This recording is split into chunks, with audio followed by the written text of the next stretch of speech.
Sega CD was one of those consoles that my dad and I were hardcore collectors of. We loved the Sega CD. Sega CD-ROM! There are actually a lot of really rare ones that have gone up in value like crazy over the years. Oh, does that play the records on it? This is one that I know a lot of people know about. No, touch. We're good. This is Snatcher. Keio Flying Squadron. That game is probably one of the most rare games on this table, or at least most valuable. And it was one that came from my original collection, actually. Years ago when I sold my collection, Seth became the proud owner of it.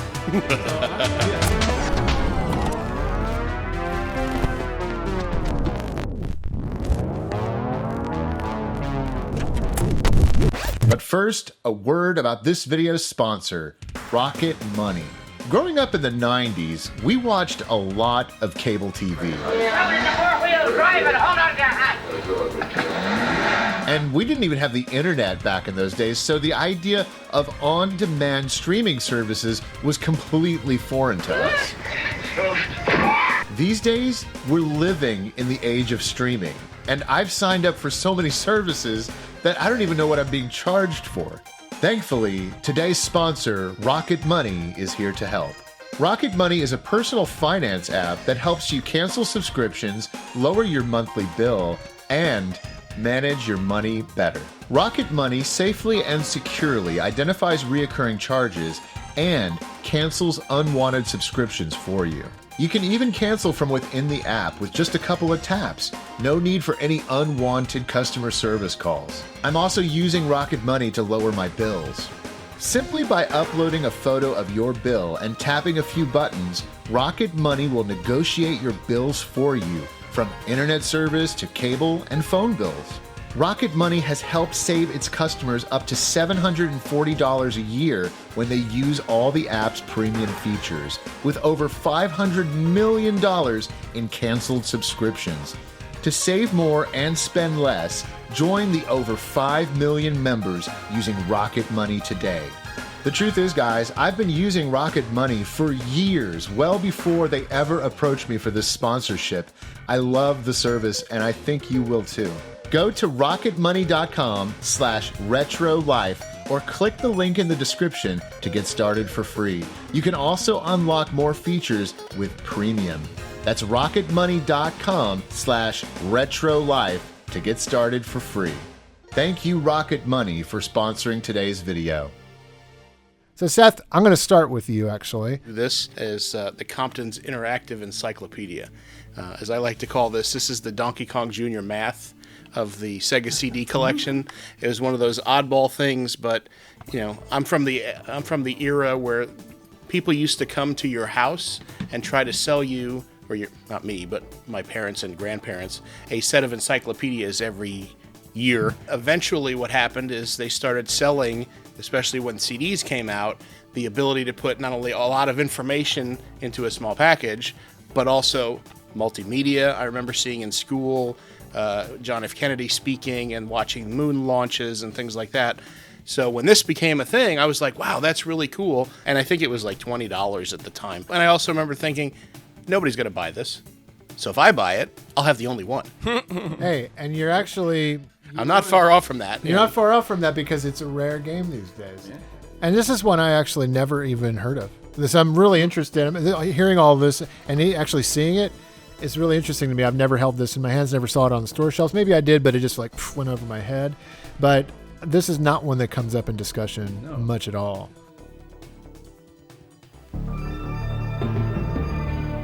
Skiing is one of the fastest growing sports in the world.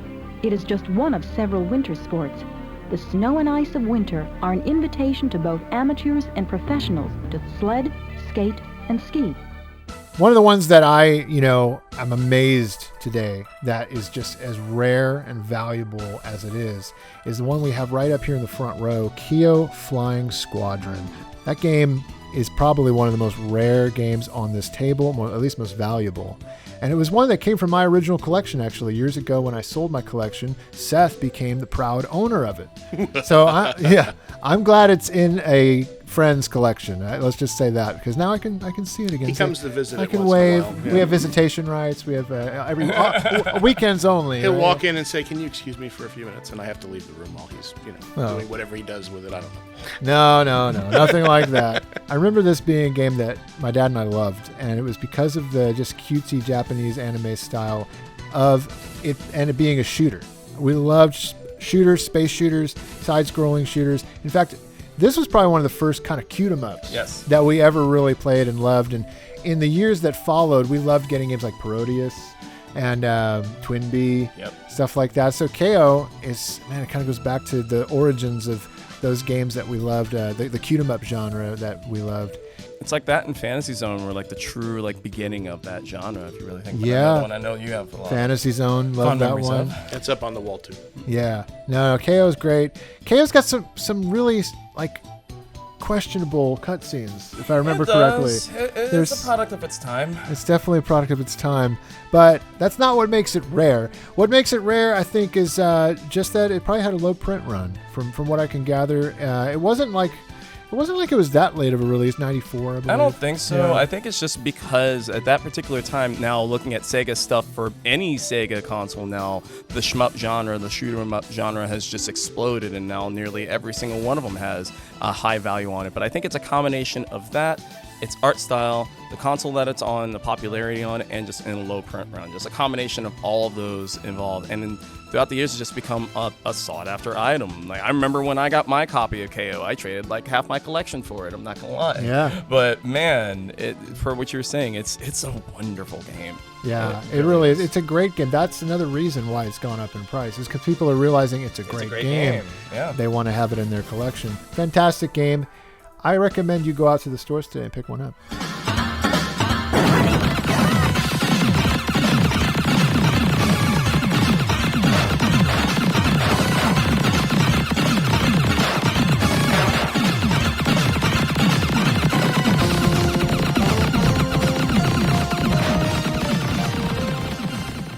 Gee, what do you got for me? So the one that I really wanted to talk about, like first of anything, actually, Seth, if you could pass me that beautiful blue and white striped game right there. So this is one that I know a lot of people know about. We're good. This is Snatcher. Whew. You want to talk about a game that the story and the characters, the dialogue and the acting. Now, granted, kind of like Keio, there are some things that are steeped in their time. Yeah. But the thing is that just the entire experience, and especially, I won't give spoilers, but there is just something within this game that this is one of the few games that I have played in my life that has made me cry. Only a handful of games. There are a few pivotal story points that can hit you really hard in the heart. This game, Valkyrie Profile, and Celeste, the three games that I have actually cried while playing. And so, if there's any means of being able to experience Snatcher, you gotta do it. It also works with the Justifier light gun if you have that too for the shooting sequences, because I played it on an LED, so I couldn't really do that. But the thing is that Snatcher, this is one of those that's like, it's a hard one to find. It is fairly uncommon. Granted, I've seen more copies of this in the wild than that Compton's game that you talked about, but which speaks volumes, right? Yeah, well, that's a really good example you bring up. I mean, just going back to this, hold these up, next to each other. It's funny because you got a game here that everybody's like, oh gosh, Snatcher, it's so rare. It's a grail. It's a grail. And G just said, and I kind of can back it up. Earlier I said, I've never seen this really. Mm-hmm. So I probably think this is actually a rarer I would have to agree. Because, I do a lot of conventions just like you. We both go to a lot of conventions. Yeah. We do swap meets. We do stuff like that. I see Snatcher maybe at least a couple of times a year, like throughout my convention circuits. And however, I can't think of a single time, at least within the past year or so, that I've seen a copy of Compton. You've got to convince them not to use nukes on Neo Kobe. We found their hideout. There's no need now to sink the whole island. Yes, but... It's a tough job. Can you do it? Okay, Gillian. I'll do what I can. Thanks. Thank you, Mika.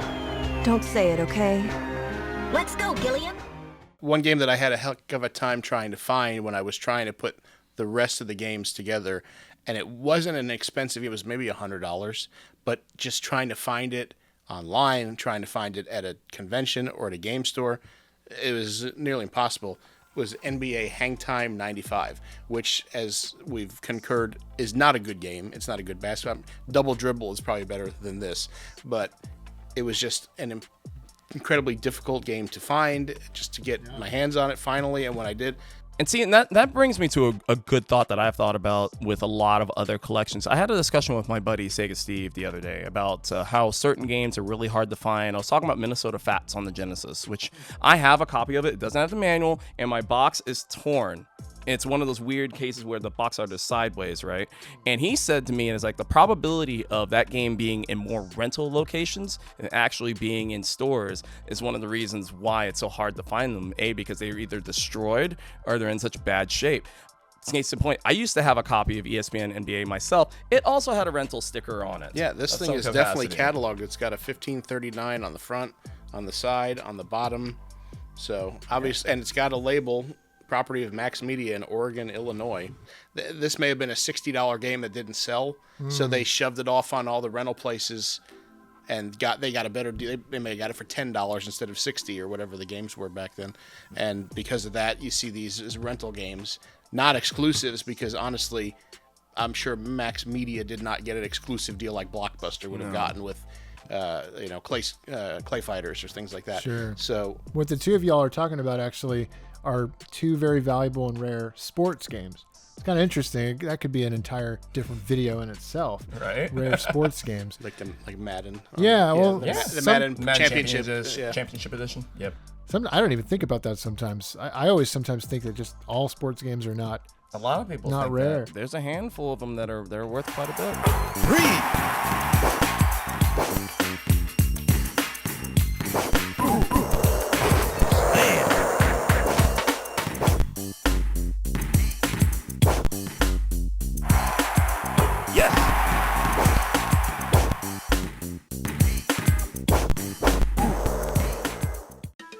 Popful Mail, a beautiful working designs release that I got for my birthday back in 1994, I believe. No, 1995. I take that back.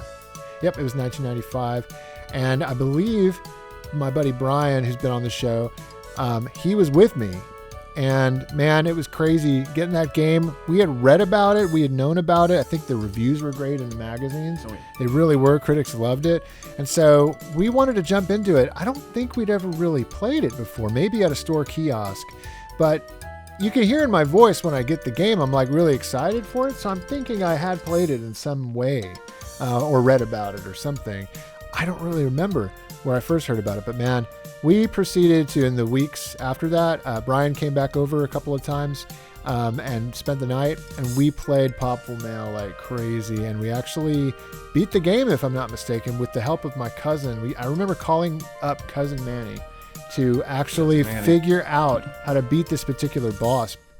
It's the crab boss, that like kind of lobster crab boss, about maybe halfway through the game. And he was so difficult as one of these boss battles where you're like pulling your hair out, trying to beat over and over again. I remember us just going through that boss, having to get back to him. It was one of those things where the checkpoint wasn't right there when you have to continue. But man, it's crazy, but it's understandable that game is rare and valuable because it's working designs. Yep. They put love and dedication into their releases. The packaging, the translation from the Japanese. The original game was made by Falcom. Working Designs came in, of course, and sprinkled their magic over it, and it is a top 10 Sega CD game for me. I can say without a doubt. Have you guys ever played Popful Mail? Have you really? Popful Mail was one of those games. Remember, I didn't have a Sega CD growing up. However, I was always reading in the magazines and everything. That was one of the games that I was begging my parents to get me a Sega CD for. Was for Popful Mail, because I everything about that game when I was growing up just screamed something that I needed and I wanted to play. But truth be told, we never did get it. But I did play Popful Mail, and I did get a copy later on. And yeah, it's every bit as what you say it is now. So piggybacking off the working designs talk, because now with modern technology, we've gotten a chance to play the games in their original styles with different translations and whatnot. I have seen some of the things that Working Designs has done that made the game a little bit harder and a couple other things. So while I feel that they did take a couple of liberties, I guess I should say, the game is still wonderful. I mean, like, even the acting is awesome, the dialogue is awesome, the action is awesome, and it's just one of those that it's a key point in the Sega CD library that people really do need to check out. Now, that being said, it's a tricky one to find now, and pretty much anything that's working designs or at least working designs related is gonna cost you a bit. But other than that, it's a fantastic game. Well, hi! What brings you here, stranger? I'm Mail, Popful Mail. You see, I'm looking for a magician called Muttonhead. There's a bounty of 2 million gold on his head. Oh, well, you're on the right path, because I saw that rotten gingerbread grifter gang pass this way. They're in league with Muttonhead, you know. What? They were here and you let them get away? Where are they? Which way did they go? This one is super near and dear to me because one of my favorite franchises in all of Sega is Shining Force. Here we go. Though, I mean, I believe I've talked about how much I love Shining Force on Tyler's channel before and on pretty much all of my particular platforms. But if there was one Shining Force game that I didn't play and I didn't know how good it was until recently, was Shining Force CD. So Shining Force CD basically does everything that you love about the original Shining Force games on Genesis or Mega Drive, depending on where you're at, but basically streamlines everything without getting rid of the tension, without getting rid of the story, the drama. The overworlds are pretty much all completely gone, but you still have the dialogue between the main characters. So the one thing that I had an issue with in Shining Force 2 is gone in this one. And the length is perfect. The music is amazing in this is game. one I've Soundtracks got to play. You have to play it. I've never played it. You've got to play it. And what I love about this game, probably more than anything, is the generations between each of the different volumes. Especially because Shining Force on the Game Gear, the Sword of Haya, that's part of this game. That's actually all part of Shining Force CD. There's 4 different scenarios. One is a bonus. It's like there's 4 different scenarios to play through, books, quote unquote. But it's just literally, oh man. You know how, like, whenever people are watching sports and they see the plays, like you're watching football, you see those plays and they get so excited and get into it. That's how I am with Shining Force. I get that much into the series. So I didn't think Shining Force 2 would get dethroned as my favorite game in the entire franchise until I played this one. And when did you play Shining Force CD? So I bought Shining Force CD, like my actual copy. This is sets, but I have a copy of this game too. I did not let go of my Shining Force CD because no. You love it too much. I love it too much. But I bought my copy like 10 years ago, right? But I didn't play it until a couple of years ago. It's like Snatcher. It's like I didn't play it until a couple of years ago. And it hit me like a truck. This is one of those games that I was like up until 3 a.m, grinding and playing and just enjoying, and it's awesome. Now, unfortunately, it isn't one of those. It's very pricey now. It's become super pricey. And one other little tidbit: if you are planning to play this game on original hardware, get the CD backup. Get the CD backup because you will need it to transfer your stuff from book to book. Okay. You absolutely will need it. But come on, Sega CD collection. Yes. Do something, man. I mean, it's like, look at all these incredible games we have here. I know there's licensing issues here and there, but I think they need to do it.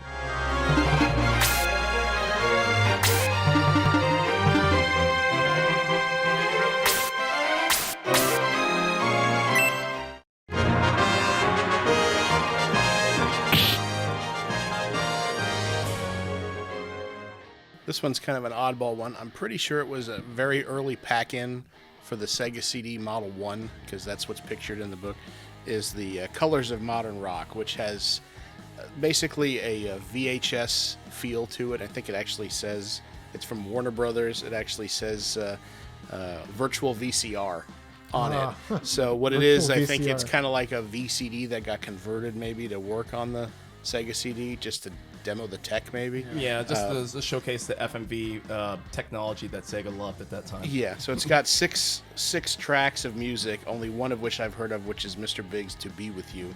But it's got that and graphics and things that go along with it. But I just find it interesting that it comes in this old school style CD case that kind of got, they blew them up and turned them into DVD cases later, it seems like. They used to do that.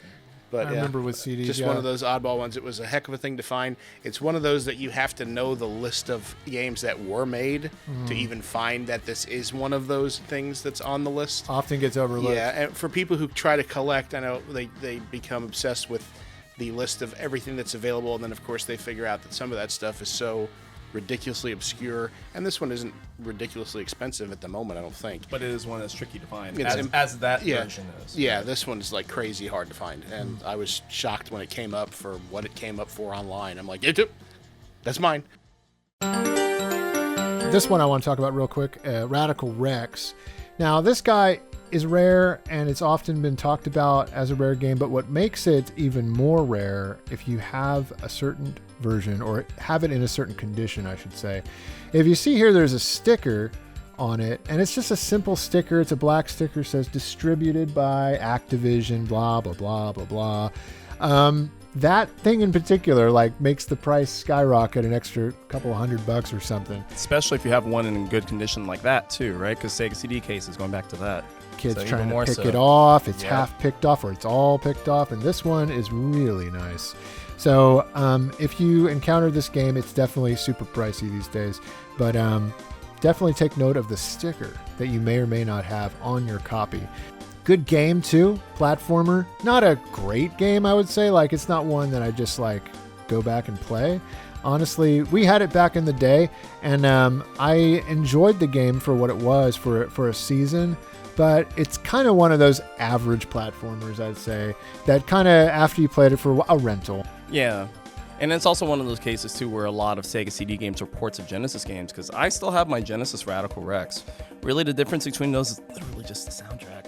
That's what's funny. The Sega CD version, you're paying for that enhanced soundtrack, which has this really dated and cheesy theme song at the beginning, where these choir of women is like, Radical Rex. It's so 90s, and I love it. He's a rat, he's my real cool Radical Rex.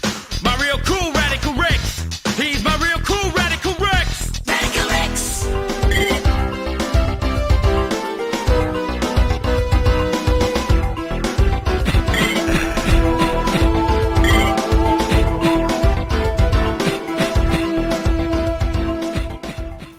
This is Wild Woody. The most infamously bad naming of a game ever.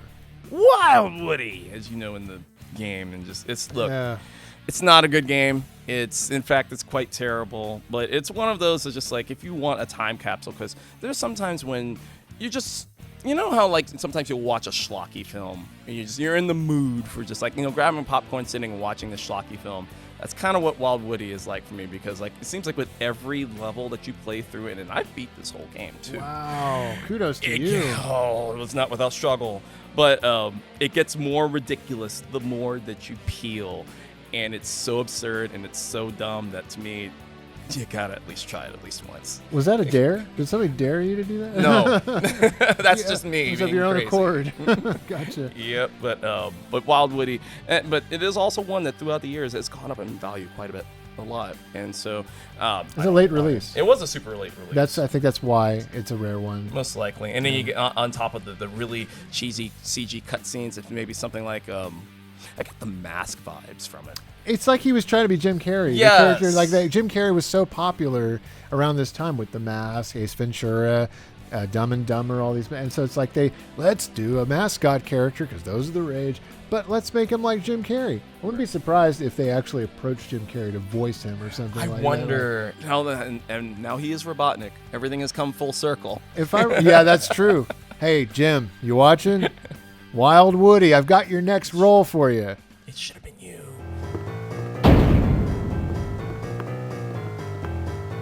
Look upon what used to be my mighty empire. It's completely ruined. Hope you got insurance, Brimmy. Looks like a total loss. Who's next on the hit parade? Lug nuts. Who into that blueprint? Well, this looks like a job for Woody. Wild Woody! And I would be remiss if we ended this video without talking about one of my favorite games on the Sega CD, Lunar Eternal Blue. This is the sequel to Lunar Silver Star Story, and that's one of my favorite games of all time. Eternal Blue, for some people, it edges out the original game. But I always loved the first game more. I never actually beat Eternal Blue. I played it on the PlayStation, the remake, and I played a little bit on the Sega CD. but I got as far as the end boss. No matter how many, I think it's one of those things where I saved the game and it couldn't go backwards to level up and grind more. I was missing the right power-ups and stuff, so I was stuck. And no matter how many, and the boss battle is like an hour long. Like he's got 4 different incarnations, and it's one of those things where it's a very frustrating battle, but it's a beautiful game. The reason why it's so valuable and rare is because it's a working designs game, and it's a sequel to a beloved game that people think about the Sega CD when they think about Lunar. So, great game. Definitely one to own in your Sega CD collection. Did you have to call in Cousin Manny to beat it for you? No, I called him for tips. I called Cousin Manny, and he was like, "Yeah, he's hard. It's tough. He's really Good hard. luck. You'll I don't know what to tell you." Yeah, exactly. So you know the game is difficult when you came and calling him to help you out for it. Exactly. I think this game is very important to the legacy of the Sega CD, and I feel like a lot of people didn't. Even to this day, I guess maybe because the PlayStation 1 versions did come out and they're a little bit more accessible, a little bit easier, and a little bit easier to get a hold of. So, I mean, there definitely is that. I don't know if you talk to my cousin Mikey about these games, though. He is a purist. He loves the Sega CD ones, and he's like, PS1? No.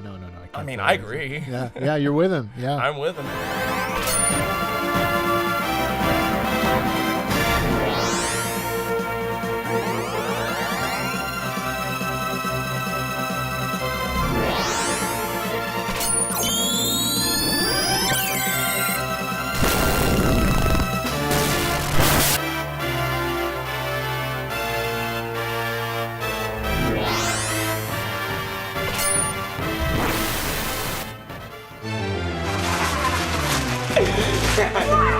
To close, what do you guys think makes the Sega CD a special console to collect for?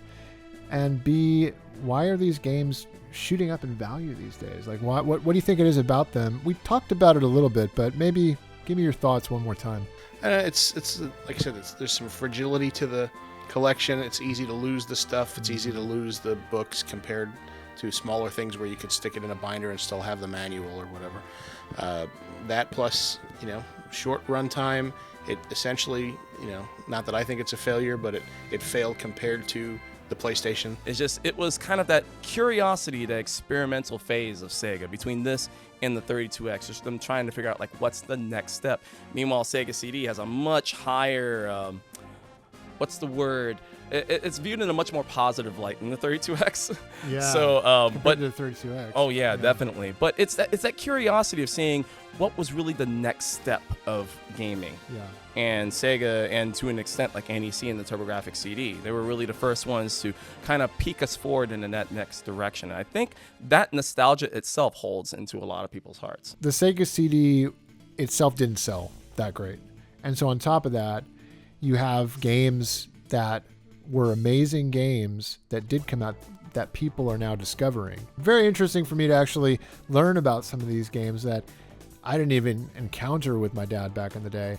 And then, of course, talk about some games that I really adore and love from back in the day. Sega CD, fantastic console or add-on, however you want to look at it. I think it's definitely maligned. It's kind of misunderstood. And if you want to start collecting for it, good luck, because they are getting expensive.